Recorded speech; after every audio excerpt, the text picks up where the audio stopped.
Ezequiel capítulo 8, a partir do verso 1, vamos ver o que diz a palavra. Sucedeu, pois, no 6º ano do mês sexto, no 5º dia do mês, estando eu assentado na minha casa, e os anciãos de Judá, assentados diante de mim, que ali a mão do Senhor Jeová caiu sobre mim. E olhei, e eis uma semelhança como aparência de fogo, desde a aparência dos seus lombos, e daí para baixo. Era fogo, e dos seus lombos para cima, como aspecto de um resplendor, como de cor de âmbar. Estendeu a forma de uma mão, e me tomou pelos cabelos da minha cabeça, e o Espírito me levantou entre a terra e o céu, e me trouxe a Jerusalém em visões de Deus, até a entrada da porta do pátio de dentro, que olha para o norte, onde estava colocada a imagem dos ciúmes, que provoca o ciúme de Deus. E eis que a glória do Deus de Israel estava ali, conforme a semelhança que eu tinha visto no vale. Versículo 5, e disse-me: filho do homem, levanta agora os teus olhos para o caminho do norte. E levantei os meus olhos para o caminho do norte, e eis que da banda do norte, à porta do altar, estava a imagem de ciúmes à entrada. E disse-me: filho do homem, vês tu o que eles estão fazendo? As grandes abominações que a casa de Israel faz aqui, para que me afaste do meu santuário, mas verá ainda maiores abominações. Deixa aberto no capítulo 8, é o texto que nós vamos discorrer. Fecha apenas os olhos, vamos orar. Pai, eu te louvo por mais esse dia, por esse sábado, por esse culto, por essa reunião. Peço que tu nos fale pelo poder da sua palavra. Pai, somos carentes da sua glória. Somos carentes da sua misericórdia, do seu amor, do seu poder. Essa noite, manifesta essa graça abundante, gloriosa nesse lugar. Que o temor do Senhor recaia sobre esse lugar. Que tu nos dê a interpretação correta do texto, nos dê harmonia bíblica e teológica, nos alimente, nos sustente, nos livre da ira vindoura, nos prepare para a sua volta, Senhor. Nos prepare para o seu juízo iminente. Fala-nos essa noite, Senhor. Abra os céus para a cidade franca, para esse templo, e derrama da sua presença. Que as rédeas desse culto estejam nas suas mãos. Que os poderes contrários, espíritos do diabo, sejam repreendidos e tirados desse lugar, para que a glória, a honra, o louvor e o domínio não sejam creditadas a nenhum homem, a nenhuma força, a não ser o teu Filho Jesus. É o que eu te peço. Amém e amém. O tempo do fim, a segunda volta de Jesus, o arrebatamento, a grande tribulação, o final dessa era terrena e o começo de uma nova etapa, sendo iniciada pela justiça e o juízo de Deus aplicados nessa terra, o milênio, trono do julgamento, novos céus e nova terra, seria precedida por um novo governo mundial. O anticristo governaria num só governo, com um plano único de governo, com uma moeda única.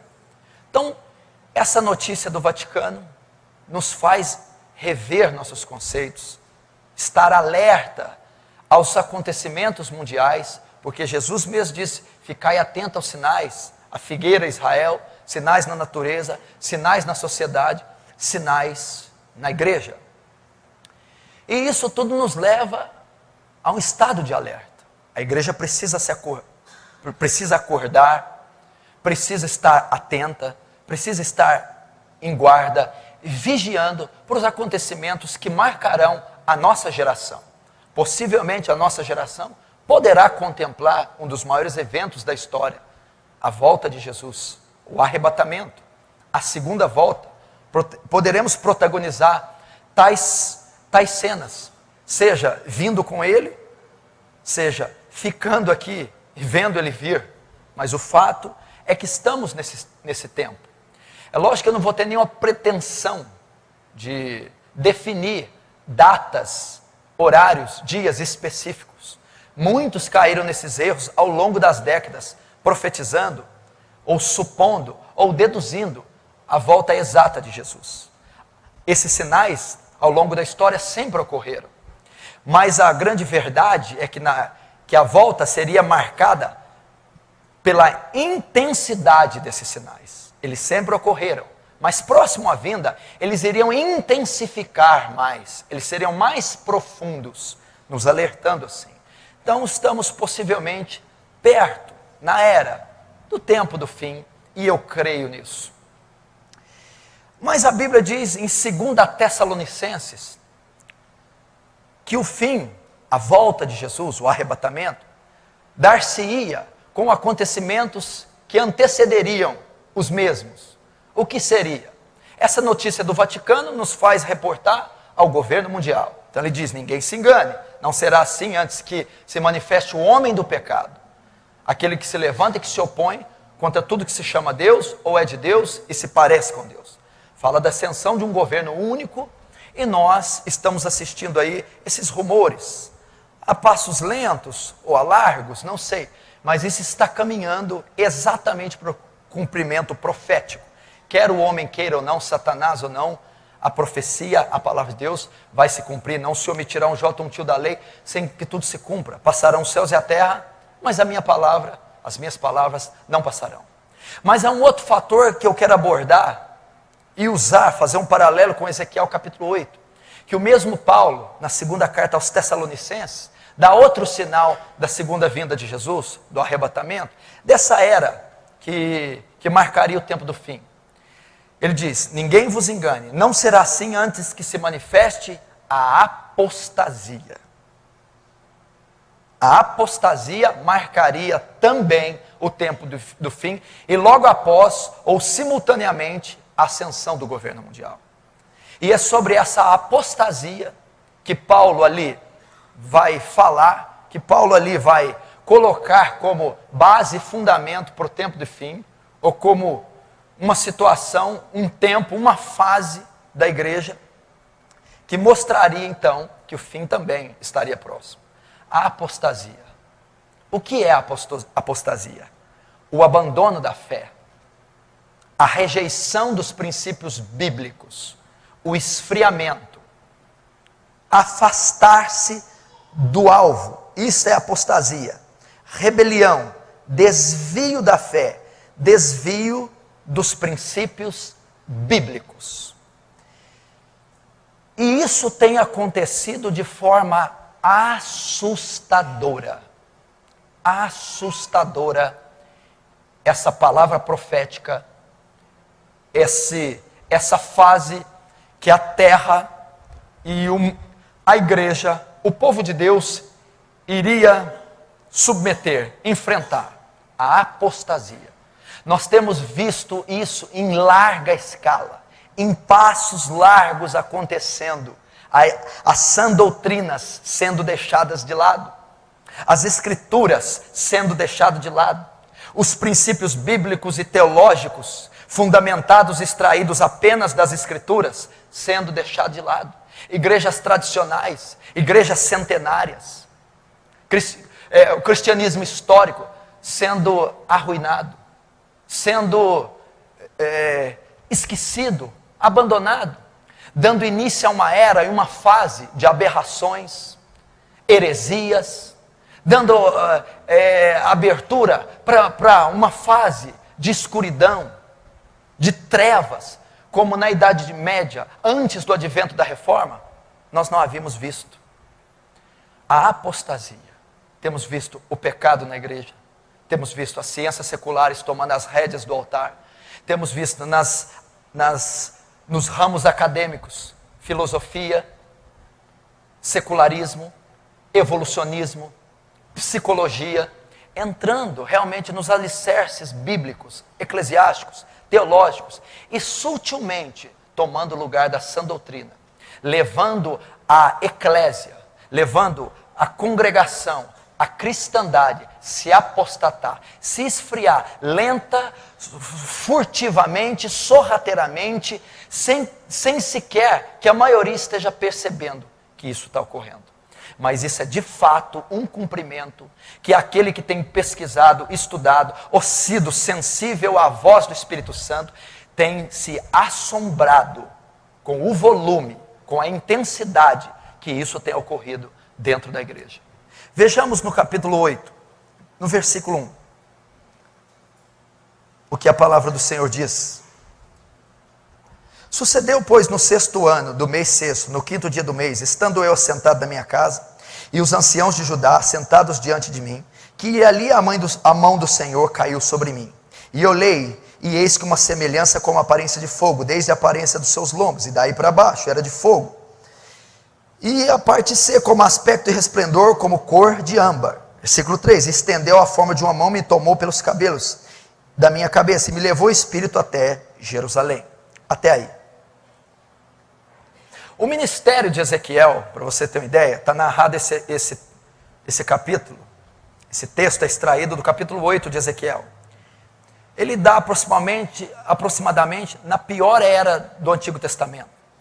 Nos 7 anos anteriores ao exílio, ao cativeiro babilônico, e 15 anos depois do cativeiro. Então ele pega a ruína, a queda, o declínio espiritual, moral e físico de Judá, de Jerusalém, até o massacre dos judeus, a deportação para a Babilônia e a destruição do templo pelos caldeus. E nesse tempo inicia seu ministério, e ele então vai profetizar nesse dado momento sobre o juízo vindouro, iminente, sobre a nação de Israel. E ele ali, aproximadamente onde era a morada dele, perto do rio Quebar, ele está com alguns anciãos. Provavelmente ele está tendo uma reunião, ele está tendo uma assembleia. E de súbito ele é tomado numa visão pelo Senhor, reunido com os anciãos, e o Senhor o leva em espírito até Jerusalém. A Bíblia diz que ele tem uma visão de um ser que está revestido de fogo. Os estudos comprovam que Deus se manifesta a ele vindo como fogo, provando ali que Deus já vem em forma de juízo sobre Israel. O fogo aqui é retratado pelo juízo. Não era coisa boa que estava vindo. Era o juízo de Deus que estava sendo anunciado a Israel. Era a ira de Deus que ia se manifestar sobre Judá e Jerusalém. Deus estava furioso. Algo estava acontecendo. Algo estava acontecendo nos céus. Deus estava ali manifestando através daquela visão o juízo e a ira dele sobre aquele povo. A Bíblia diz que quando aquele ser vem em forma de fogo, toma ele pelos cabelos. É uma cena, é uma descrição agressiva. É uma cena rude e hostil da parte de Deus com Ezequiel, tomando ele pelos cabelos. Isso mostra a gravidade do que Deus precisava mostrar a Ezequiel, a urgência que Deus tinha. Por isso toma ele pelos cabelos de forma agressiva, rápida, hostil, rude, para acordá-lo, para mostrar que é urgente o que ele precisa dizer, o que ele precisa falar, para dizer, para despertar Ezequiel que algo de grande envergadura está acontecendo, algo perigoso, algo seríssimo está ocorrendo, e ele não pode mais esperar, não pode mais tardar. A operação de Deus, a ação de Deus, a justiça de Deus não pode mais ser aplacada, ela vai dar início, e ele tem pressa em cumpri-la. Ele transporta Ezequiel para Jerusalém, para a entrada do templo, do santuário. De alguma forma Ezequiel percebe que Deus quer falar com ele a respeito de Judá, a respeito de Jerusalém, a respeito da capital da adoração, do santuário de Deus. A profecia está ligada ao santuário, está ligada à adoração, está ligada ao culto a Yahvé, está ligada à lei de Moisés. A visão, o capítulo 8, está falando da igreja, da cristandade, está falando do evangelho que estamos vivendo, está narrando os últimos dias, como seria o estado da igreja, como estaria a cristandade, como o evangelho estaria sendo pregado, vivido, publicado e manifestado. Deus quer abrir os olhos dos profetas, dos pregadores, da igreja, para o cenário atual da igreja. Deus quer revelar, quer tirar as escamas, quer nos dar sensibilidade do que está ocorrendo atualmente com o cristianismo e com o evangelho pregado. Essa era a intenção. Quando Ezequiel foi tomado, ele não sabia para onde ele ia. Se aquela visão era mística, física, o que estava ocorrendo. Mas o certo é que ele se deparou com Jerusalém. Ele se deparou com o templo. E ele percebeu que Deus queria ali falar a respeito daquela situação. Estava ali, na porta da entrada do templo, uma imagem de ciúmes, que provoca ciúme no Senhor, que provoca a ira do Senhor. O que é essa imagem de ciúmes? A imagem do ciúme fala de competição. Tem uma outra pessoa na jogada. É um relacionamento duplo. A duplicidade de Israel. Foi colocado algo para dividir a glória com Yahvé. Essa imagem de ciúmes. A semelhança do tempo de hoje, as pessoas estão dividindo a glória de Deus. Estão dando outras opções de adoração. Está havendo uma competição com Yahvé.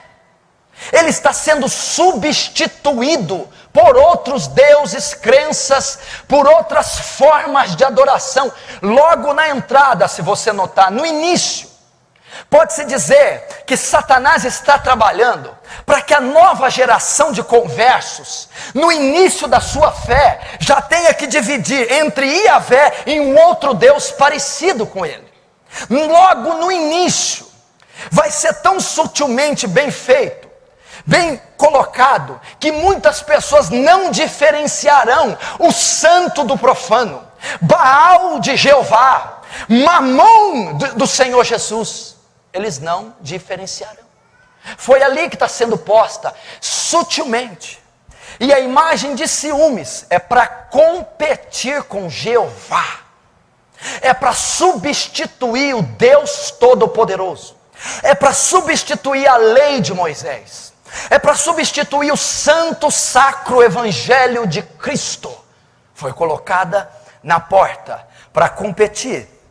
E eis que a glória de Deus de Israel estava ali, conforme a semelhança que eu tinha visto. Quando ele vê essa imagem de ciúme, a glória de Deus, Deus está mostrando e dizendo: ali deveria ser meu santuário, ali deveria eu ser adorado, ali não deveria ser dividido com ninguém, é um lugar propício para eu estar. A igreja é um lugar de Cristo ser glorificado, não Mamon, não Dagon, não Baal. É peculiar o altar da presença de Deus e não do fogo estranho. Ele está mostrando aqui, ele está dando a entender: quem deve ser adorado na casa de Deus é Deus e não Baal. Quem deve ser cultuado no cristianismo é Cristo e não outra forma de adoração. É isso que ele está dizendo, claramente. E ele viu, é a casa dele, propício para a adoração dele. E terminando, Deus está mostrando a Ezequiel: Ezequiel, sabe por que você está vendo a porta, na entrada da porta, a estátua de ciúme, é minha glória? Porque eu estou mostrando que nesse lugar eu deveria ter exclusividade. Exclusividade. Você precisa entender que ele diz: eu sou o Senhor, e fora de mim não há outro Salvador. A minha glória não darei a outrem, e nem o meu louvor às imagens de escultura.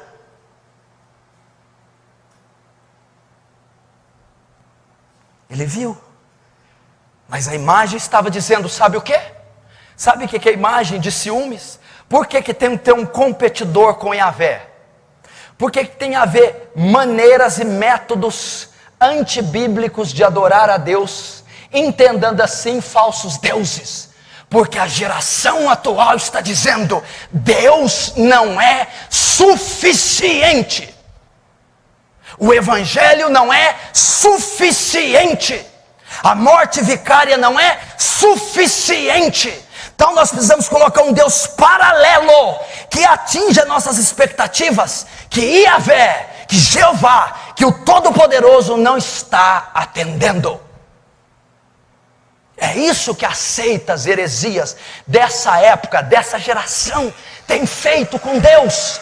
Tem colocado postes ídolos e toda sorte de adoração pagã dentro da casa de Deus, substituindo, competindo ou dizendo que o Senhor Deus dos exércitos não é suficiente para a igreja.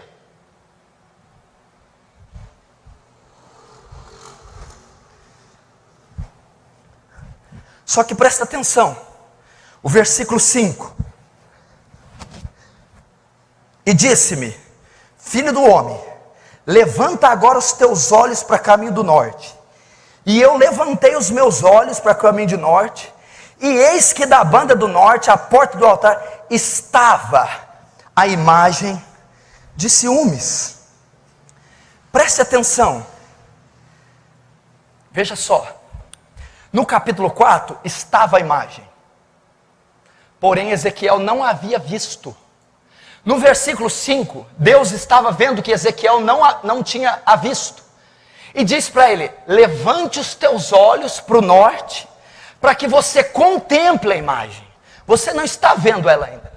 Ele está dizendo assim: Ezequiel, você não está percebendo o que está ocorrendo com a eclésia. Você não está percebendo, não está enxergando o estado que está a cristandade. O ídolo está lá, Dagon está lá, Satanás está lá, mas os meus ministros não estão identificando, não o estão enxergando, não estão percebendo que ele já foi estabelecido, ele já foi entronizado, e ele por enquanto está dividindo comigo. Vai chegar uma hora que só ele estará sendo adorado. Apesar disso ele não via. Então Deus diz a ele: filho do homem, levanta os teus olhos, seja sensível ao que está ocorrendo, busque uma revelação, abra os teus olhos espirituais, tenha discernimento, bom senso, coerência bíblica, teológica, exegética e hermenêutica para o que está acontecendo com o evangelho atual, para o que está acontecendo com as congregações atuais, para o que está acontecendo com a cristandade moderna. Esse crescimento, essa apostasia avassaladora não tem sido percebida por muitos cristãos, não tem sido notada por muitos líderes, não tem sido discernida por muitos campos teológicos, por muitas denominações ditas tradicionais. Tem de forma sutil, inteligente, em alguns casos até escabrosa, sendo estabelecida, manifestada tal apostasia, e o próprio Ezequiel não via, sem que Deus o inspirasse, sem que Deus o dirigisse. Levanta os olhos, agora vira para o norte, desce as coordenadas para Ezequiel, até que ele enxergasse a escultura, o ídolo. O que você quer dizer com isso? Significa que estamos vivendo tempos que você não tem ideia, o estágio da depravação e da corrupção que está ocorrendo entre os cristãos. Significa que o nível de abolicidade, de atrocidade, de depravação, de injustiça, de desonestidade, está chegando a níveis inimagináveis há um tempo atrás. E se Deus não abrir os nossos olhos, como abriu de Ezequiel, se Deus não colocar o seu temor no nosso coração, se Deus não nos fizer enxergar que o que está ocorrendo tem escala mundial e é perigosíssimo, a fase que a igreja mundial está atravessando, e principalmente a brasileira, da qual eu faço parte, que é de perigo, é gravíssimo, milhões estão correndo risco, E não são riscos de terem a sua estima tocada, ou de perder suas bênçãos financeiras. O risco que está sendo corrido é da sua eternidade ser comprometida. A nossa oração tem que ser: Senhor, eleva meus olhos. Senhor, norteia meus olhos. Senhor, dá-me sensibilidade. Senhor, mostra-me o que está ocorrendo nos bastidores das congregações, nos bastidores acadêmicos teológicos. Mostra o que está acontecendo no campo missionário. Mostra o que está acontecendo no cenário político religioso, onde a igreja está andando abraçada. Se Ele não nos mostrar, milhões vão perecer, como Datã, Corá e Abirão. Milhões seguirão a doutrina de Balaão. Milhões serão cegos no seu engano. Milhões estarão achando que estão cultuando Jeová, mas estarão cultuando a Baal. Deus precisa despertar a igreja. Deus precisa abrir os olhos dos pastores, líderes, missionários, obreiros, profetas. Deus precisa trazer sobre nós, quer seja uma perseguição, quer seja o seu espírito, quer seja outras formas, mas abrir os nossos olhos para vermos os deuses que estão à nossa volta, para vermos o que está nos inundando até o pescoço: engano, heresia, apostasia, mentira, distorção bíblica.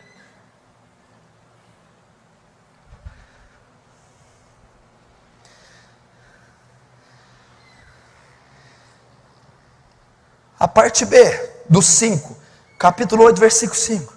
E levantei os olhos para o caminho do norte, e eis que da banda do norte, à porta do altar estava a imagem de ciúmes, a entrada.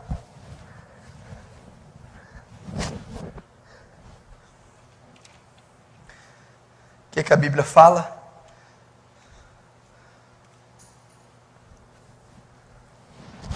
A imagem de ciúmes. Presta atenção.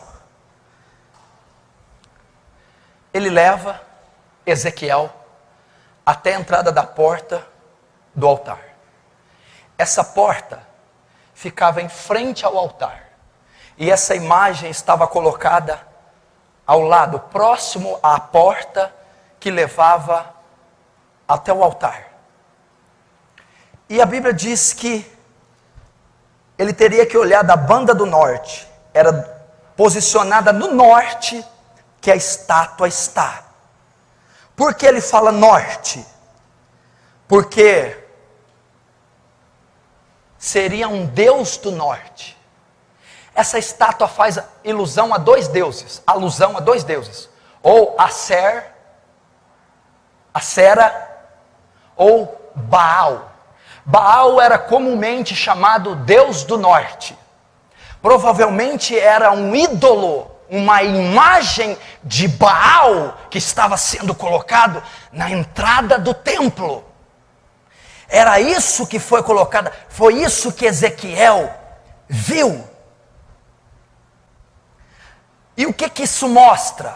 Apesar de Jerusalém ser a capital da adoração, apesar do templo ser o lugar da presença de Deus, apesar da arca ser o lugar onde ela se manifestava, não era Jeová que estava sendo adorado, era Baal.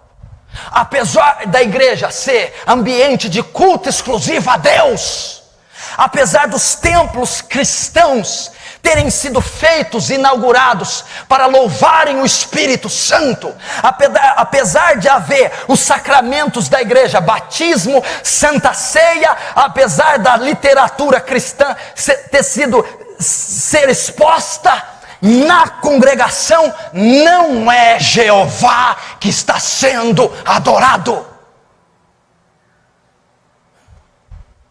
é Baal. É Baal que está fazendo as apresentações. É Baal que está recebendo os novos conversos. É Baal que está instigando as pessoas a entrarem na nova fé e nos novos modismos. É Baal. Baal. E versículo 6, versículo 6.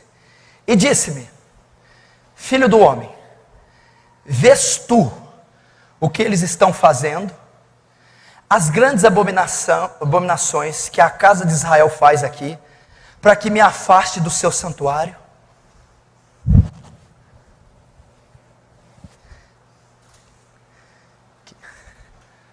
Agora, depois que Ezequiel vê, Ezequiel não tinha visto, ele vê a estátua, vê outras coisas, ele percebe. Deus vem a ele e diz assim: Ezequiel, vês tu, percebes, entendestes, as escamas agora estão caindo, Ezequiel, agora você está compreendendo o motivo do meu furor, da minha ira ser despejada, de eu não ter destituído a doutrina do inferno. Agora você está vendo, Ezequiel, percebes o que eu havia dito, falado, profetizado, escrito há anos atrás. Agora seus olhos veem o cumprimento. Você vê o estado que se encontra o sacerdócio, você vê o estado que se encontra a disciplina eclesiástica, o estado que se encontra os ramos bíblicos. Você vê agora o estado moral, social e espiritual do meu povo. Vês tu, percebes, notas o que? As grandes abominações, grandes, ele está dizendo, relevantes, Ezequiel. Ezequiel, não se conforme com o que você está vendo, não faz parte do modernismo, não faz parte do avanço e do progresso social, científico, é pecado, é reprovado, é antibíblico. E ele está dizendo para nós: vocês veem, é grande o que está acontecendo, é sério o que está acontecendo, é grave o que está acontecendo. Não se conformem, não aceitem, não veja isso como algo normal, não engulam. É grande, é sério, é grave, Ezequiel. O que fazia parte dessas grandes abominações? Notem, na entrada do templo estava Baal. Quais são essas grandes abominações que Deus estava se referindo? Quais são algumas delas? Baal na porta do templo. Baal também era considerado, chamado, conhecido como Deus da fertilidade. Fertilidade. Fertilidade nos campos, na agricultura, Deus das chuvas. Fertilidade faz as lavouras aumentarem. Há muita abundância, muita produção de alimento. Muita produção que vem da fertilidade compreende lucro. Lucro na porta do templo. Jesus expulsando os cambistas da porta do templo. Uma das coisas que Deus abomina é a teologia da prosperidade. Uma das coisas que está sendo feito é o comércio à porta do templo. Vê, Ezequiel, isso é abominável para mim.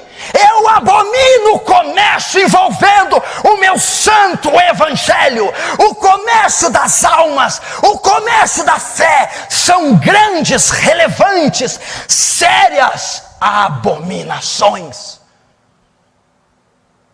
Se tem uma peste que tem assolado a cristandade, é a teologia da prosperidade. É o enriquecimento cristão mediante a fé. Eu não vou entrar de forma doutrinária e bíblica e teológica como eu poderia refutar a pobre, miserável, antibíblica teologia da prosperidade. porque não há referência neotestamentária para ela. Todos os textos para fundamentar essa teologia são do Antigo Testamento, do Antigo Concerto, e aí promessas que especificavam-se somente a Israel. No Novo Concerto, na doutrina da igreja primitiva, nas cartas de Paulo, você não encontra isso. Mas é uma coisa que infelizmente foi disseminada algumas décadas atrás. E o mundo inteiro é escravo, está seduzido pela teologia da prosperidade. Ela tem regido o movimento neopentecostal, até pentecostal, em muitos ramos tradicionais atuais. A teologia da prosperidade tem sido o carro-chefe das igrejas. Tem sido o alvo de campanhas, tem sido a coluna, a espinha dorsal da igreja. É óbvio que eu não estou generalizando, é óbvio que não são todas as igrejas, é óbvio que não são todos os cristãos. Eu sei que tem gente honesta, fiel, idônea, eu sei que tem joelhos que não se dobram a Baal, eu sei que tem igrejas sãs, mas não é a maioria. Dentre tantas coisas que eu poderia falar da teologia da prosperidade, da distorção bíblica e teológica que ela proporciona para ser fundada, eu posso dizer que a teologia da prosperidade ela é um veneno, porque ela destrói a fé, ela esfria o cristão, ela tira a glória de Deus e tantas outras coisas. Mas a teologia da prosperidade, ela não é um acaso. A teologia da prosperidade não veio sem querer. Ela é um plano muito bem elaborado há anos, para cumprir exatamente o tempo do fim. O que a teologia da prosperidade propõe? Paz, felicidade, igualdade social e econômica, unidade. São todas as características do governo mundial. Instabilidade econômica, financeira, felicidade, igualdade social. A teologia da prosperidade é uma ferramenta usada por Satanás para promover o governo do anticristo. Porque quando toda essa geração que busca sucesso profissional, felicidade, completude, satisfação financeira, virá o Deus deles, o rei deles, e lhes dará exatamente o que eles querem, a marca da besta.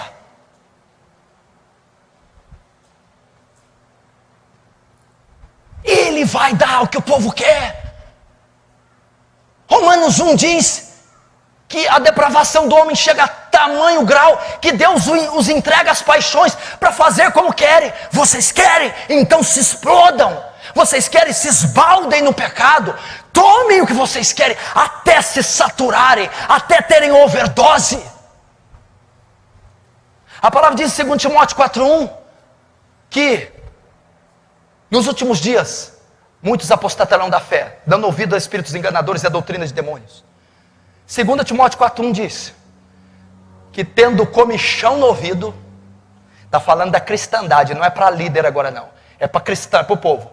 Tendo comichão no ouvido, não aceitarão as sãs doutrinas de Cristo, e amontoarão para si doutores segundo as suas concupiscências. Eu quero o líder que me dê o que eu quero. Eu quero o estilo de evangelho, eu quero a pregação do evangelho, o modelo eclesiástico, o modelo pastoral que dê o que a minha carne deseja. Então esses homens só estão de pé, esses adventos neopentecostais, essa teologia de libertação, de autoajuda, satisfação pessoal e prosperidade, só está no ápice porque há campo para ela. Há milhões que amontoam esses doutores porque querem ouvir exatamente o que eles pregam e querem receber exatamente o que eles oferecem. Então isso vai culminar no ápice quando o anticristo entrar no poder, dando a todos o que eles querem, satisfazendo a concupiscência da carne, o desejo da carne. Esse é o maior perigo da teologia da prosperidade.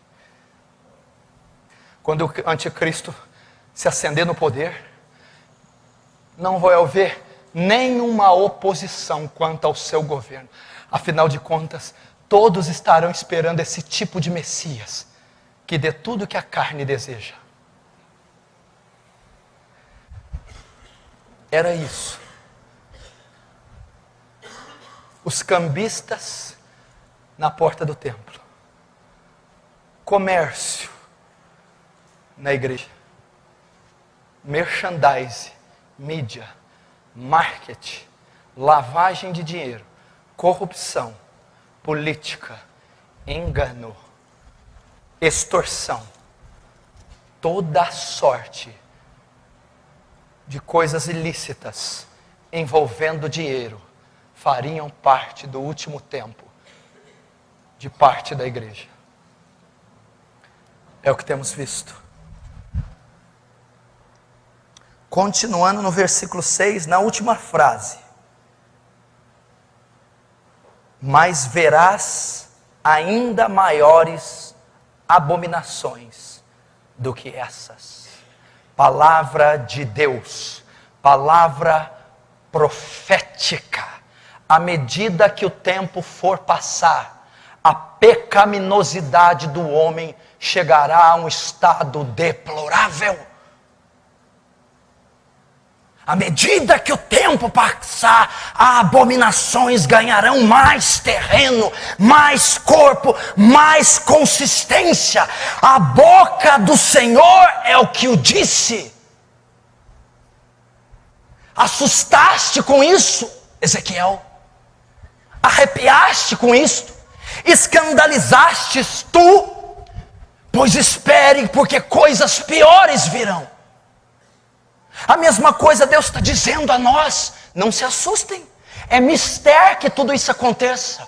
Porém ainda não é o fim. O que eu entendo aqui quando Deus disse a ele? Piores coisas verás. Pode entender duas coisas. Nós que estamos tendo acesso a essas coisas, igual esse irmão de azul que está aqui. Ele visitou a igreja do Rick Warren. Um cara que orou para o Barack Obama, que escreveu o livro Igreja com Propósito.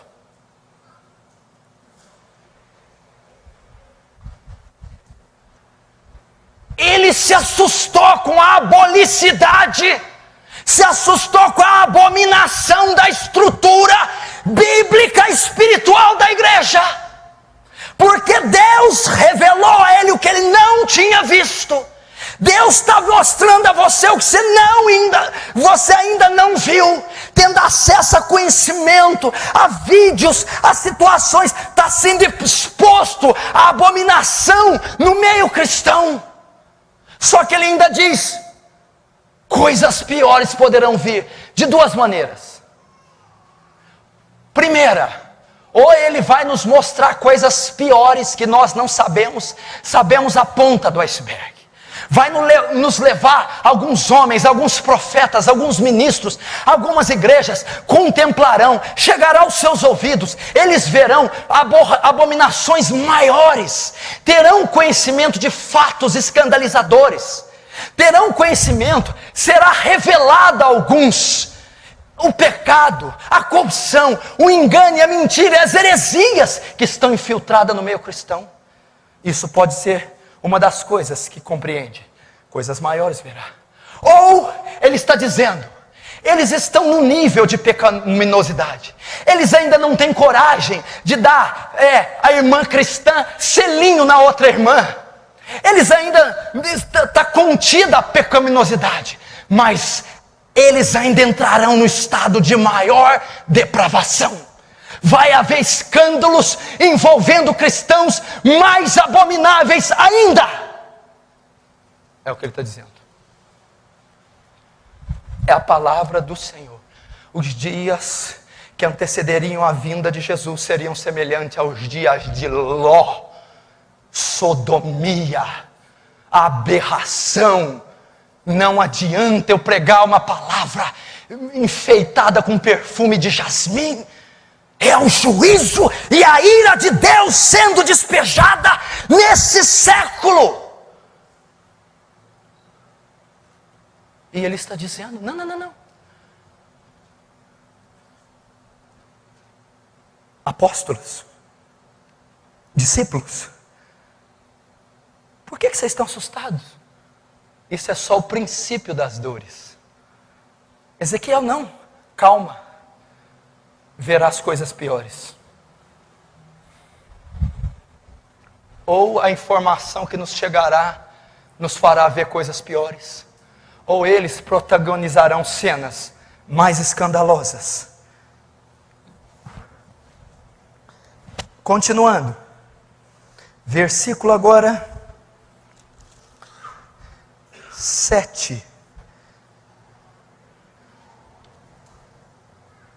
E levou-me à porta do átrio. Então olhei, e eis que havia um buraco na parede. O que acontece? Deus está levando cada vez mais Ezequiel para dentro do templo. Ele está na parte externa, na superfície, e ele vai entrando. E cada setor, cada área do templo, ele vai tendo uma revelação, uma visão, vai sendo descoberto, descortinado a ele o que ali se encontra, o que ali está.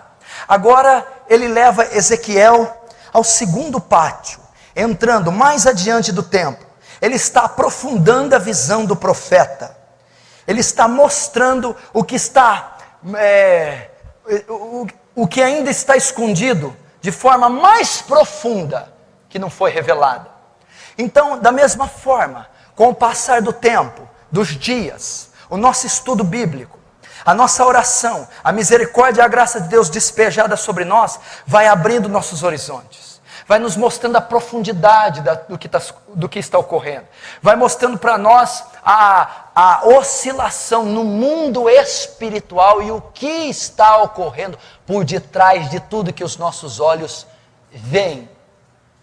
Então ele aprofunda, e depois no versículo 7, então ele diz que vê um buraco na parede. Versículo 8 diz, e disse-me, filho do homem, cava agora naquela parede. E cavei na parede, e eis que havia uma porta. Então me disse, entra e vê as malignas abominações que eles fazem aqui. Vamos entender esse versículo. O que ele está querendo dizer?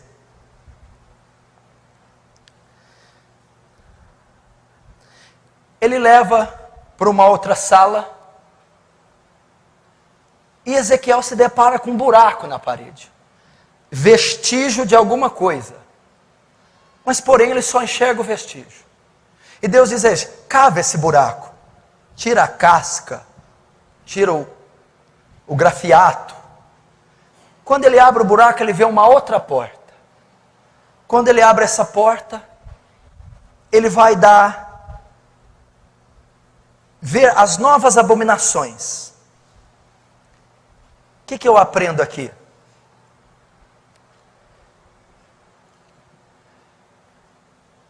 Muitas vezes, nós temos ideia do que está ocorrendo, e muitas vezes nós não temos. Quando Ezequiel vê, ele só consegue ver um vestígio, um buraco. Nós sabemos que está errado. Nós sabemos que está corrupto. Nós temos uma certa noção de certo e errado de forma cristã. E nós temos visto vídeos, filmes, documentários a respeito de alguns escândalos. E nós não concordamos. E nós julgamos aquilo errado. Aquilo são os vestígios do que é errado. Porém é só o buraco, é só um indício do que está acontecendo, é a ponta do iceberg, até que tudo que chega a nós é tolerável, é até pelo nosso ralo conhecimento bíblico. Porém Deus diz, Ezequiel, peraí, não é só isso que você está vendo não, não é só isso que a mídia interesseira mostra, não é só isso que vem aos seus ouvidos, não. Não é só isso que a igreja dormente, preocupada com o seu bem-estar, insensível à minha voz, consegue ver, não. Não é só isso que os cristãos carnais, porque só os carnais conseguem enxergar talvez o buraco, não é só isso que está lá, não, que eles só conseguem ver. Aí Deus diz para ele: o buraco é um indício, uma pista. Porém nós não sabemos, não temos ideia. Você está achando que é só teologia da prosperidade? Que é só o movimento gospel musical que está distorcido, um ou outro grupo e uma outra música? Que é só o fato de ter algum tipo de fornicação ou adultério na igreja, e isso é o escândalo? Não, Ezequiel, não é. Cava, Ezequiel. Por que cavar, Senhor? Porque aquele indício está escondendo algo pior. Porque isso que está sendo anunciado e mostrado é uma falsa ideia do que nós ainda temos. Porque está muito bem maquiado, camuflada a corrupção que está por detrás dessa camada ainda. Não é o que está acontecendo, não é só o que você tem acesso. Então ele diz: cava porque está encoberto. Está encoberto. Como que está encoberto? Tem bicho por dentro, tem profanação, lavagem de dinheiro, política, tem morte, assassinato por trás, mas tem uma camada de falso moralismo cobrindo, tem uma camada de falsa ajuda social, tem uma camada de falsa ajuda à causa familiar.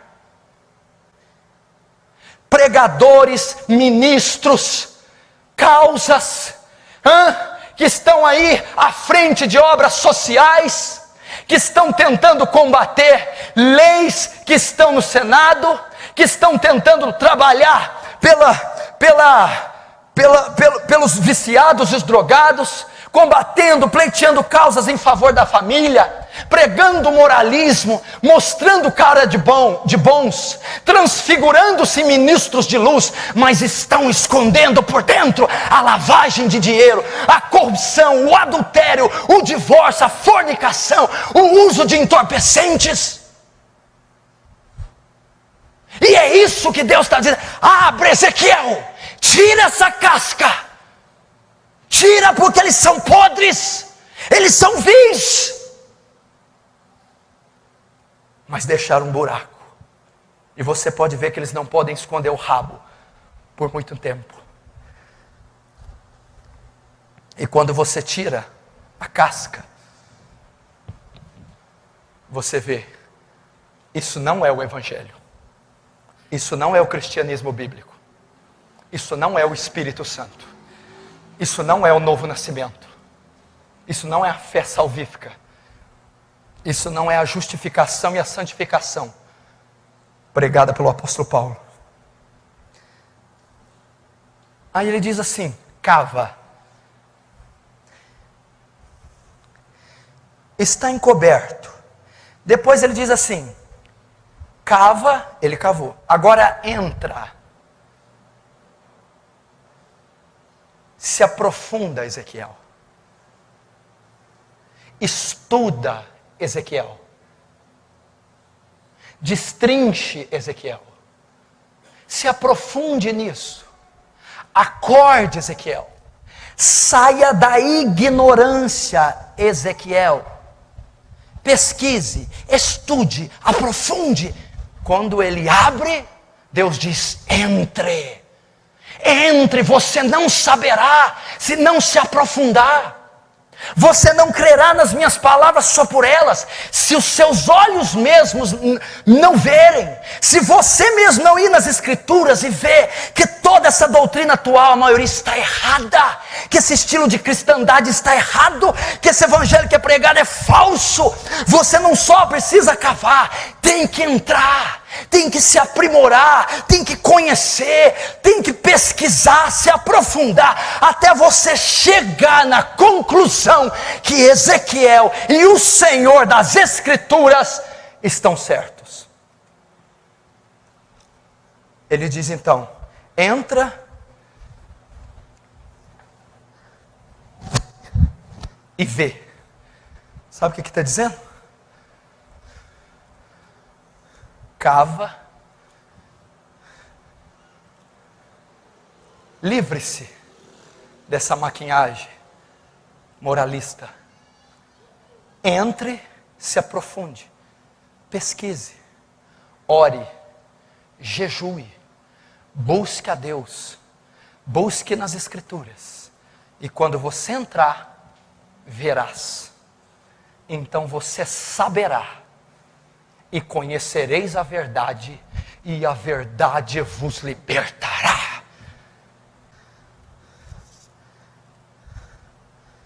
Se não sairmos da ignorância, vamos continuar ungindo a água que nós bebemos, ungindo os tijolos da casa, ungindo as crianças de dia e de noite. Continuaremos fazendo atos proféticos, dando voltas em volta da casa, as muralhas de Jericó. Continuaremos em heresias. Continuaremos cultuando sal, rosa, pão, água. Continuaremos a achar que a vontade de Deus sermos ricos, que a vontade de Deus ninguém ficar doente, que a vontade de Deus felicidade plena e absoluta na terra. Se não buscarmos conhecimento, não vamos ver maldade em nada. Vamos pregar sempre o Jesus te ama, o Deus amoroso, e é amoroso e ama sim, mas não só é amoroso e não só ama, também odeia, também se ira, também pune, também manda ao inferno. Se nós não nos aprofundarmos, sabe o que vai acontecer? Orai para que aquele dia não vos pegue de improviso. Vigiai, porque não sabeis a hora que virá o vosso Senhor. Se não aprofundarmos, seremos pegos, porque um dirá ali paz, outro dirá ali paz, o Messias tarda, ele não vem, Deus está conosco, e repentina destruição e a espada morrerão esses tais. É o que a palavra do Senhor diz. Ele viu. O que ele viu? Ele cavou, entrou, ele cavou, entrou e viu. O que ele viu? Versículo 10. E entrei e olhei, e eis que toda forma de répteis, e de animais abomináveis, e de todos os ídolos da casa de Israel, estavam pintados na parede, em todo o redor. O que ele vê?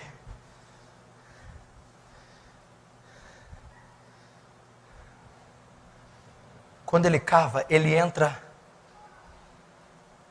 dentro do templo. E ele vê nas paredes várias figuras de animais, de répteis. Animais que eram considerados impuros, segundo a lei de Moisés. Serpentes, aves de rapina, lagartos, todos imundos. E alguns ídolos ao redor. Ezequiel tinha visto que também estava o altar de Yahvé. Estava havendo sincretismo. Toda a idolatria internacional estava estabelecida em Jerusalém, estava no templo. Todas as abominações estavam na parede, imagens que Deus abominava. Animais impuros representando a impureza dentro do altar. Os ídolos, a idolatria. E o altar a Jeová mostrando o sincretismo. O ecumenismo, toda adoração, todos os deuses sendo aceitos naquele lugar. E sabe qual que é o pior de todos? Se não bastasse citar todos os deuses, eles ainda tinham que ficar do lado do trono do Senhor Jesus, do Senhor dos Exércitos, de Yahvé. E essa é a maior blasfêmia, dividir a glória dele com as imagens de escultura, com os outros deuses. Então o Filho do Homem, quando vê Ezequiel entra, ele se dá conta das orgias que estavam dentro do templo, daqueles répteis tatuados na parede, simbolizando a impureza. esses ídolos. Então está havendo um sincretismo. Não havia diferenciação mais de deuses, religiões e seitas. O que está acontecendo hoje, igreja? Ele viu toda a sorte de adoração e de idolatria. O que a igreja está fazendo. Ela está caminhando a passos largos para o ecumenismo. Ela está dando as mãos com o catolicismo. Ela está dando as mãos com o sabatismo. Ela está dando a mão aceitando toda a sorte de adoração. Deuses estranhos estão sendo cultuados no santuário. Poderia trocar um réptil por Freud, outro réptil por Lacan, outro por Buda, por Confúcio. Poderia trocar os ídolos não só por Maria, Maomé, isso nós não fazemos, somos crentes, mas nós trocamos pelo secularismo, pela psicologia, a autoajuda, as ciências sociais. Toda sorte de elemento estranho, toda sorte de adoração mista, esse sincretismo religioso, misturado tudo a isso, o culto de adoração ao Senhor Jesus. A honra e a glória é dele.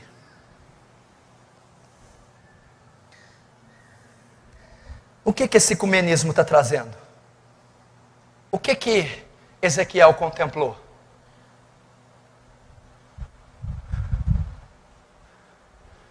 Igrejas homossexuais sendo abertas, pastores homossexuais, pastoras lésbicas, abrindo e dirigindo igrejas. São as abominações que Ezequiel viu, que tem adeptos, que não vê isso como falha, nem como erro, nem como pecado, que ainda intentam no coração que tem a aprovação de Deus. O que Ezequiel viu, culto ao dinheiro, o culto a mamon, o culto à prosperidade, o culto à riqueza. Precisamos abrir os olhos e voltar para a rocha, voltar para a escritura, voltar para a palavra. Apenas a palavra e a direção do Santo Espírito são suficientes.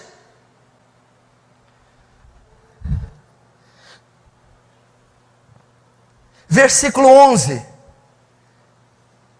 E 70 homens dos anciãos da casa de Israel, com Jazanias, filho de Safã, que se achava no meio deles, estavam em pé, diante das pinturas. Cada um tinha na mão o seu incensário, e subia uma espessa nuvem de incenso.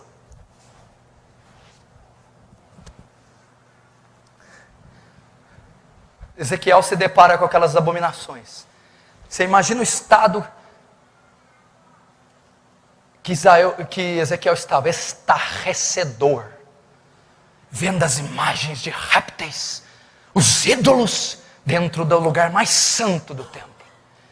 E de repente ele nota que há ali 70 homens, anciãos, queimando incenso para aquelas figuras ao redor da parede, para aquelas imagens. 70 anciãos. Queimar incenso significa adorar. Os 70 anciãos significa a liderança do povo, o sacerdócio, a liderança da igreja. É em boa parte responsável por essa apostasia, por esse esfriamento. Eles próprios estão cultuando esses deuses, estão adorando, queimando incenso, se dobrando, se curvando a esses deuses. Já se curvaram a Mamon, já se curvaram a Baal, já se curvaram a Dagon, só falta se curvarem ao anticristo. E a forma de queimar incenso é a forma mais sublime, espiritual, correta, de adorar um Deus. Veja só, queimando incenso, servindo, obedecendo, submetendo, toda essa luxúria, todo esse inferno. E a Bíblia diz que entre os anciãos estavam Jazanias, filho de Safã. Quem era Safã? Era de uma linhagem fiel a Yahvé. Safã era de uma linhagem que servia e cultuava a Deus segundo a lei. Porém, o seu descendente, que se chama Jazanias, havia se apostatado, estava cultuando esses ídolos. Dentre os anciãos, o que eu aprendo? As nossas lideranças, algumas décadas atrás, vieram de linhagens bíblicas, reformadas, proféticas. Eram homens poderosos, bíblicos, sérios. Mas dado um tempo começaram a se esfriar, se apostatar, deixando o culto ao Senhor, seguindo após outros deuses. É o que eu chamo síndrome do rei Uzias. Pessoas que começaram na fé, na piedade, na santidade, na oração, no jejum. Mas a Bíblia diz que Deus foi com o rei Uzias e o livrou dos inimigos, e o fortaleceu. Ele fortificou torres, o seu exército cresceu e se engrandeceu. E Deus era com Uzias, porém o seu coração se exaltou. E ele queimou incenso no lugar do sacerdote. Deus o feriu de lepra. É o que ocorreu hoje na nossa nação. Homens que começaram na fé, homens que começaram na palavra, mas criaram impérios megalomaníacos, criaram impérios faraônicos e se exaltaram os seus corações, e hoje estão lá dentro do templo, servindo a Baal, a Dagon e a Tamuz, queimando incenso a eles. Homens que já vieram de uma linhagem fiel a Jeová. Homens, e a Bíblia diz que eles estavam em pé diante das pinturas, cada um tinha na mão o seu incensário, e subia uma espessa nuvem. Meu Deus do céu! Você pode ver a cena de Ezequiel, vendo eles queimar incenso, e a espessa nuvem subindo. Homens hipnotizados, obstinados, perdidos, cegos, por uma espessa nuvem de adoração idólatra. Homens que andaram com o Senhor, gente que defendeu as sãs escrituras. Eu creio que muitos nem começaram na fé, eu creio que muitos nem foram levantados por Deus, muitos são hereges desde o início, mas muitos homens fiéis a Deus, hoje estão hipnotizados, obstinados, por uma espessa nuvem de adoração idólatra. Versículo 12, então me disse, viste, filho do homem, o que os anciãos da casa de Israel fazem nas trevas? Cada um nas suas câmaras pintadas de imagens, e dizem, o Senhor não nos vê, o Senhor abandonou a terra. A palavra do Senhor diz que eles estavam fazendo em trevas, aquilo não estava sendo revelado à massa, aquilo estava sendo oculto, só Ezequiel teve acesso às suas recâmaras e viu as abominações que eles faziam. Deus está querendo nos dizer que há coisas ocultas que não temos conhecimento, que estão sendo feitas, negócios sujos sendo fechados, lavagem de dinheiro, adultério, divórcios, motéis, bebedeiras, corrupção das piores, envolvendo o sacerdócio. Vê o que eles fazem em trevas, encoberto. Não temos ideia o que está sendo feito por baixo dos panos e nos bastidores da igreja. Não temos ideia. Não temos ideia. E eles ainda dizem, o Senhor não nos vê, o Senhor abandonou seu povo. Sabe o que ele vê? Sabe o que eles estão dizendo? Faz tanto tempo que estamos nessa corrupção, nada ocorre. Olha os grandes bispos e pastores, olha os mega cristãos. Vê quanto tempo eles se corrompem, mentem, pregam heresias. Não aconteceu nada com eles. Não há nada, eles estão bem ricos, felizes, prosperando com seus canais de TV, com seus iates, com seus jatos. Então, depois de passado um tempo onde o temor sai, dá lugar ao quê? O Senhor não nos vê, não seremos punidos, não vai acontecer nada. Deus se esqueceu dessa era, dessa terra. Quem manda nesse tempo somos nós. Nós temos autoridade, nós somos seus representantes. Não vai acontecer, o juízo não virá. Então essas pessoas perderam o senso e o temor.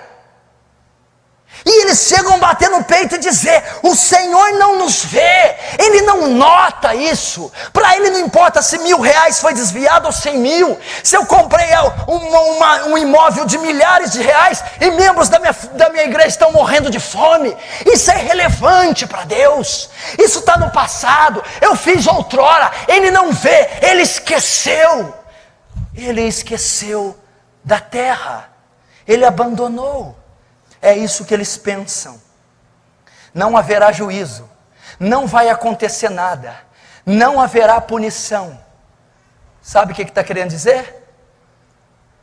Eles têm a consciência tranquila, por isso continua com avidez cometendo torpeza. Eles estão obstinados, como Estevão disse: povo obstinado de dura cerviz, vós que resistiu ao Espírito Santo. Assim essa geração está dizendo: o Senhor não nos vê. Versículo 13 ele repete: disse-me, tornará a haver ainda maiores abominações do que estas. A pecaminosidade e a depravação não vai parar por aí. Versículo 14, estamos terminando, calma. E levou-me à entrada da porta da casa do Senhor, que está à banda do norte. E eis que estavam ali mulheres, assentadas chorando por Tamuz. Olha só, escute. Vamos continuar. É muito interessante, não é pregado isso todo dia, não é ensinado isso todo dia. Atente-se para a voz de Deus, para o Espírito Santo. Imagina nessa ocasião como já estava o espírito e a mente de Ezequiel. Ezequiel estava estafado. Ezequiel estava perplexo. Aí então Deus leva ele para outra repartição do templo. Ezequiel chegando ali, o que ele olha?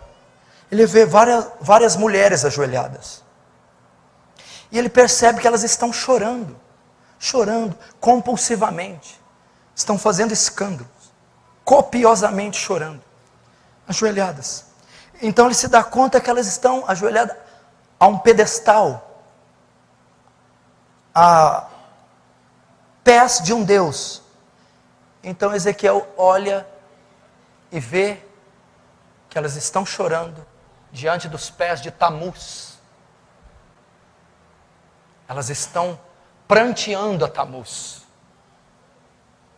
chorando a Tamuz. Tamuz era também um deus pagão, que era conhecido, deixa eu ver se eu escrevi aqui. Tamuz era conhecido como um deus babilônio da vegetação. Segundo a lenda e o costume, Tamuz era responsável pela agricultura, pela a produção de certa vegetação.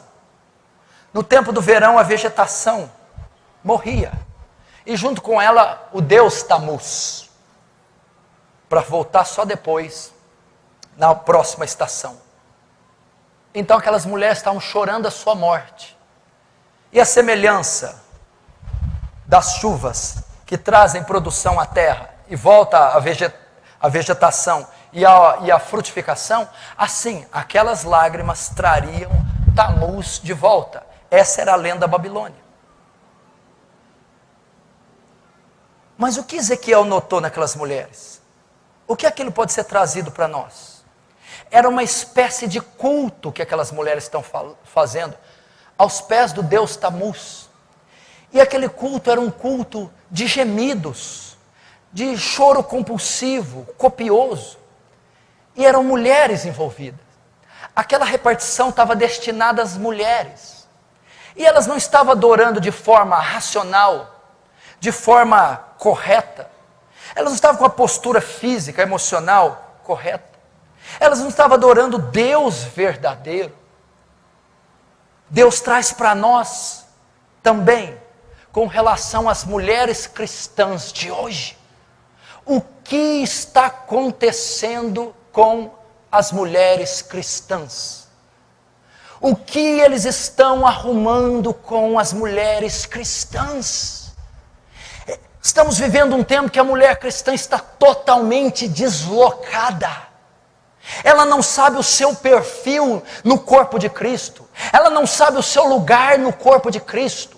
Há uma onda de heresias envolvendo ministérios femininos, bispas, apóstolas, pastoras, profetisas, ocupando lugares diferentes, ocupando lugares e posições não ordenadas para as mesmas. Há uma descaracterização do presbitério feminino, liderança feminina, pastoreio feminino. Está acontecendo um movimento feminino que não pode haver segundo as Escrituras.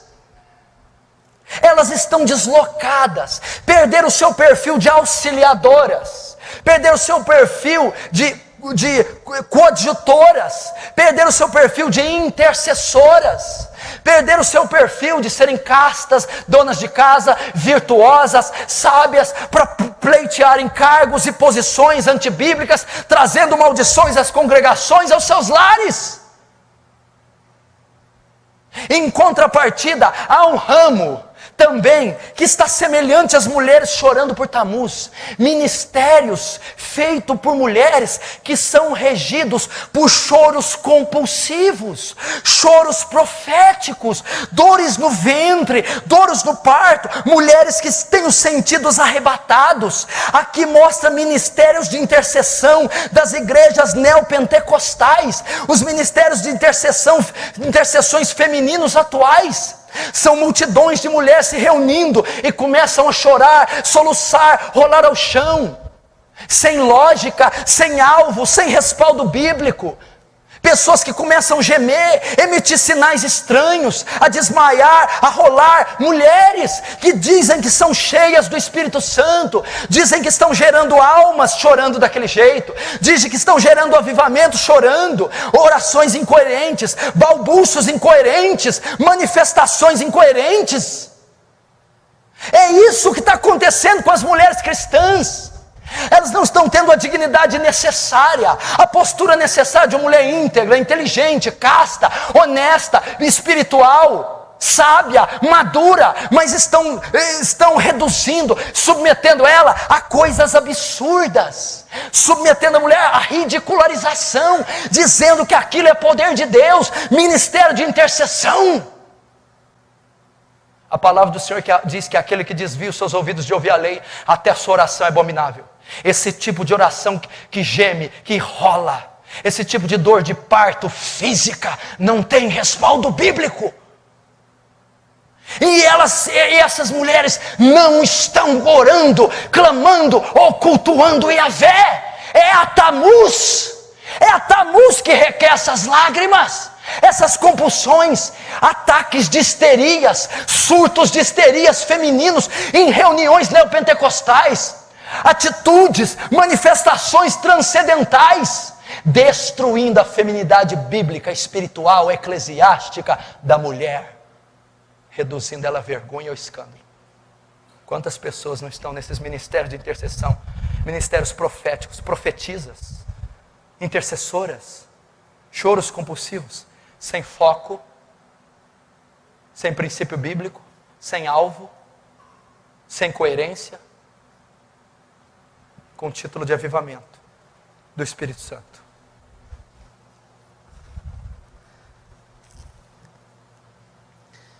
Versículo 15.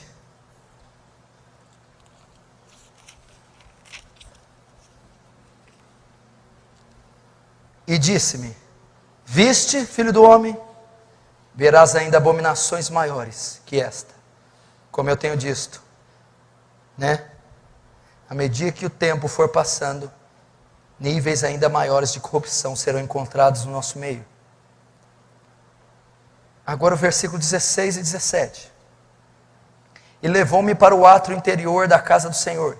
E eis que estavam à entrada do templo, entre o pórtico e o altar, cerca de 25 homens, de costas para o templo do Senhor, e com o rosto para o oriente. E eles adoravam o sol, virados para o oriente. Então me disse: viste, filho do homem, a coisa mais leviana para a casa de Judá, que essas abominações que fazem aqui, havendo enchido a terra de violência, torna a irritar-me, e ei-los a chegar o ramo ao nariz.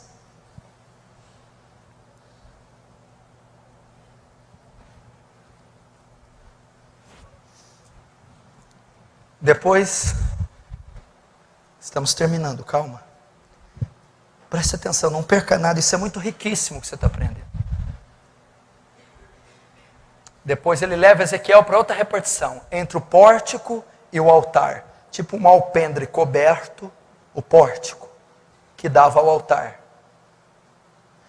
Quando Ezequiel chega àquela repartição, ele nota algo muito estranho, muito inusitado. Ele vê 25 homens,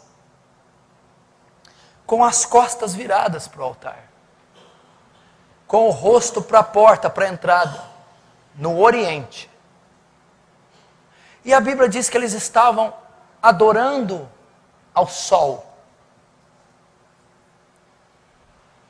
Se eles estavam adorando ao sol, e se a Bíblia diz que eles estavam no oriente, significa que eles adoravam o sol ao nascer do sol. Então, estava havendo ali um culto pela manhã, com as costas viradas para o altar, em adoração ao sol. O Deus Sol era adorado entre os caldeus, entre os babilônios. Então eles estavam cultuando um outro Deus, um outro Senhor, o Sol, no seu nascente, na sua nascente, pela manhã, e com as costas viradas para o altar. Foi isso que Ezequiel viu. E Ezequiel ficou extasiado. Sabe por quê? Porque esses homens, esses líderes, esses 25 formam alguns líderes. Esses cristãos, alguns, estão dentro do templo, dentro da casa de Deus, batizados, têm seus cargos, suas funções, o seu tempo de conversão, estão prestando culto, estão adorando outro Deus, dentro da casa de Deus, achando que é Deus, mas estão com as costas voltadas para Deus, dentro da sua própria casa. É isso que Ezequiel viu. Essa foi a dura realidade. Pessoas que, você entendeu? Estão batizados, possuem cargo, têm tempo de conversão, cuidam de repartições, escrevem, pregam, lidam com toda a sorte de situações eclesiásticas. Adoram, louvam, compõem, escrevem, mas não é a Yahvé que estão prestando culto dentro da própria casa de Deus. Não é assustador? Não é assustador essa imagem? O sol nascendo, a sombra se fazendo ao altar, e eles adorando, dentro do templo, um outro Deus, achando que é Yahvé, ao qual eles deram as costas. É isso exatamente que a igreja moderna está fazendo.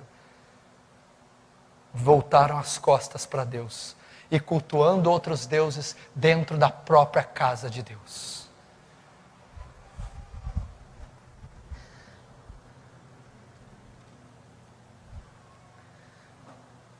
17 também diz na parte A. Então me disse: viste, filho do homem? Jeová pergunta mais uma vez. Por quê? Se ele já havia perguntado 2 vezes.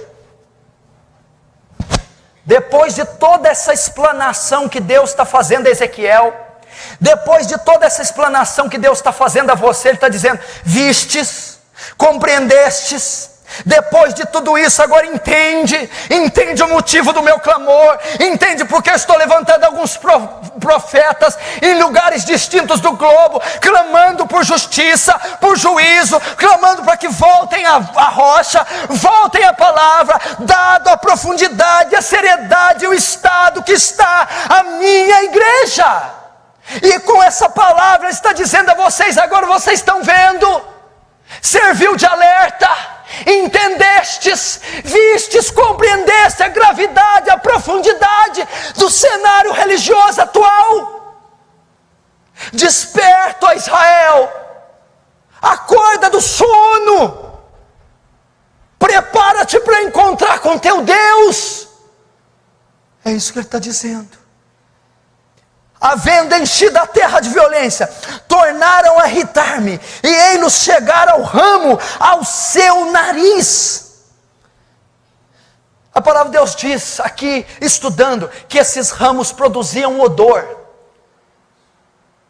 E segundo eles, quando eles queriam provocar a ira de um Deus, ele passava entre esses ramos soltavam um odor. E o odor chegava a um ponto, e quando chegava no nariz, irritava e provocava a ira desse Deus. A Bíblia está dizendo que as abominações de Israel, de Judá, de Jerusalém, foram tamanhas, foram tantas. O cheiro da idolatria, o cheiro da apostasia, o cheiro da mentira, do engano, foi tão grande que chegou aos narizes do Senhor, provocando-lhe a ira. Deus está dizendo que esse momento tem subido a Ele e lhe provocado a ira, tem chamado Ele ao juízo, tem sido abominável. Ele disse assim: vê as coisas levianas que eles fazem. Essa é a opinião de Deus para o cenário. É leviano, é irresponsável, é tolo o que eles fazem. E isso chegou a tal ponto que suscitou a ira, o juízo. As aberrações exalam um cheiro tal que provocam a ira de Deus. E o versículo 18, terminando: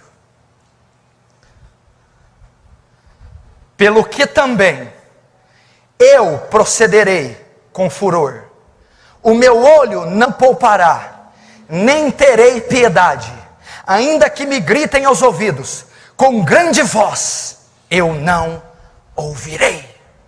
Deus termina a avaliação do templo dizendo a Ezequiel: o meu juízo será inevitável, eu os punirei. Ainda que gritem, que lamentem, que peçam misericórdia, eu virei com meu juízo.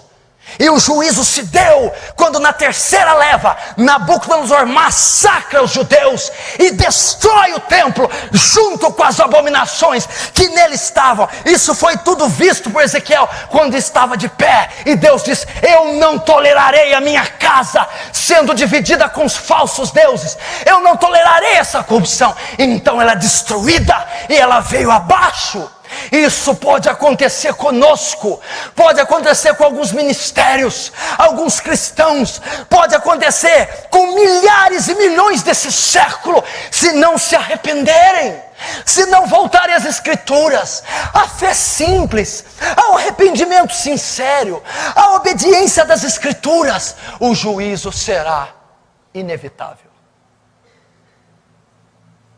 A Bíblia fala de vários juízos: juízo sobre as nações, juízo sobre os ímpios, juízo sobre Israel e juízo sobre a igreja, sobre os cristãos. A Bíblia diz assim que a rainha de Sabá se levantará no dia do juízo para julgar essa geração. A Bíblia diz que Jonas, junto com os ninivitas, levantará no dia do juízo para julgar a geração. E eis que está aqui um, que é maior que Jonas, que é maior que a rainha de Sabá. Muitos dos filhos de Abraão serão lançados nas trevas exteriores, e os gentios, os estranhos, comerão na mesa. Essa palavra no sentido literal fala da exclusão de Israel e do enxerto dos gentios. Mas essa palavra também se aplica à igreja, se aplica aos cristãos, se aplica àqueles que não serão fiéis até a morte e não receberão a coroa da vida. Ninguém vos engane, não será assim, antes que manifeste-se a apostasia. Nós estamos vivendo exatamente o cumprimento dessa palavra. O tempo do fim está marcado. E a igreja e os cristãos, as pessoas desse século, têm se apostatado. Volta, Israel, para o teu Deus. Volta para a Escritura. Há juízo sobre a igreja? Há promessas também. Há promessas de salvação. Há promessas também de restauração. O que vier a mim, disse Jesus, de maneira nenhuma lançarei fora. Nós devemos atentar para essas palavras. Curve a sua cabeça. Vamos orar.